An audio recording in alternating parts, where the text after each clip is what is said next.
السلام علیکم ورحمۃ اللہ وبرکاتہ۔ امید کرتا ہوں میرے تمام دوست احباب فالور سب خیریت سے ہوں گے۔ دعا گو ہوں اللہ رب العزت کی پاک بارگاہ میں کہ اللہ پاک ہر مسلمان بہن بھائی کو، اولاد آدم علیہ السلام کو، سب کو ڈھیر اور ساری خوشیاں نصیب فرمائے، پریشانیاں دور فرمائے، آمین ثم آمین۔ آج کی ویڈیو بنانے کا مقصد یہ ہے کہ میں آپ کے ساتھ درود پاک پڑھنا چاہتا ہوں، پوری دنیا میں یہ ویڈیو پھیلانا چاہتا ہوں، کوئی زبان خاموش نہ رہے۔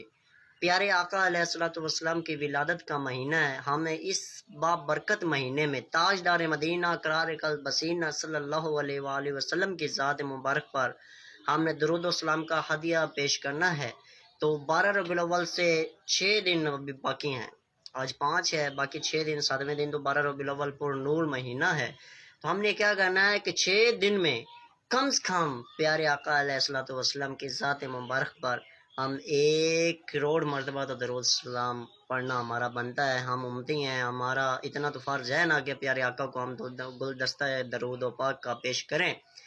تو پھر ویڈیو میرے خیال ہے تھوڑی سی لمبی ہو رہی ہے، تو پھر بجائے گفتگو کو کلوز کرتے ہوئے میں پیارے آقا علیہ الصلوۃ والسلام کی زبان پر، ذات پر درود و پاک پڑھتا ہوں۔ آپ بھی میرے ساتھ پڑھ لیجئے اور دوستوں کے ساتھ ویڈیو شیئر کرنا مت بھولیے گا۔ آج تک میں نے ہزاروں ویڈیو بنائی ہیں، میں نے کبھی کسی کو کچھ بھی نہیں کہا کہ میری ویڈیو شیئر کرو،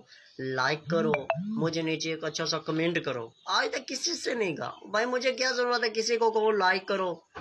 یا کمنٹ کرو، کرنا ہے کرو، نہیں کرنا تو نہ کرو۔ لیکن یہ میں گزارش کروں گا آپ سے کہ یہ میرا معاملہ نہیں ہے، یہ ویڈیو میرے آقا علیہ الصلوۃ والسلام کے لیے میں نے تیار کی ہے، ان کو ہم نے درود سلام کا تحفہ پیش کرنا ہے۔ تو آپ سے گزارش کرتا ہوں کہ آپ نے یہ درود السلام کا جو تحفہ ہے یہ آپ نے لازمی بھیجنا ہے پیارے آقا علیہ الصلوۃ والسلام کی ذات پر۔ جمعۃ المبارک کا دن ہے، حدیث پاک کا مفہوم ہے، تاجدار مدینہ قرار قلب بسینہ صلی اللہ علیہ وآلہ وسلم کا فرمان علی شان ہے کہ جس شخص نے جمعۃ المبارک جمعرات اور جمعے والے دن میری ذات اقدس پر درود و سلام پڑھا، فرشتے اس کا آسمانوں سے زمین پر جمعرات اور جمعے کے دن اتر آتے ہیں اور کیا کرتے ہیں، وہ یہ کام کرتے ہیں کہ اس درود پاک پڑھنے والے کا درود ہے جو وہ چاندی کے قلم اور سونے کے ورق پر لکھ کر لے جاتے ہیں اور میرے بار مدینہ شریف میں پیش کرتے ہیں، عاجزی کے ساتھ کہتے ہیں یا رسول اللہ تیرے فلانے امتی نے، تیرے فلانے غلام نے درود و سلام پڑھا ہے، یہ آپ کی بارگاہ میں پیش کرتے ہیں، آپ قبول فرما لیجیے۔ درود پڑھنے والا امتی ہو، بھیجنے والا لے جانے والا فرشتہ ہو اور سننے والا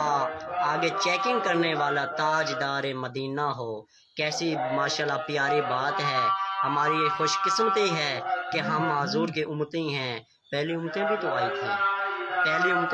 تھی نا، پہلی امتوں نے بھی کیا کیا تھا،